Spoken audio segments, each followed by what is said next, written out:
এটা কালোকেশি গাছ, কাণ্ডটা একটু খয়েরি টাইপের, পাতাগুলো একটু খসখসে।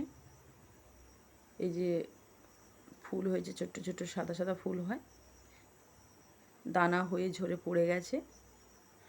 যখন দানাটা তৈরি হয় তখন সবুজ, যখন পাকে তখন কালো। এই গাছের পাতা, কাণ্ড, শিকড় সবই উপকার। মাথায় দিলে মাথার নতুন চুল গজায়, চুল কালো হয়, চুল পড়া কমে। আমরা ছোটোবেলায় ন্যাড়া হতাম যখন, তখন এই পাতা আমার ঠাকুমারা মাথায় দিত, দেখেছি। তেলের সঙ্গেও মাখা যায়, আমিও তেল বানিয়েছি।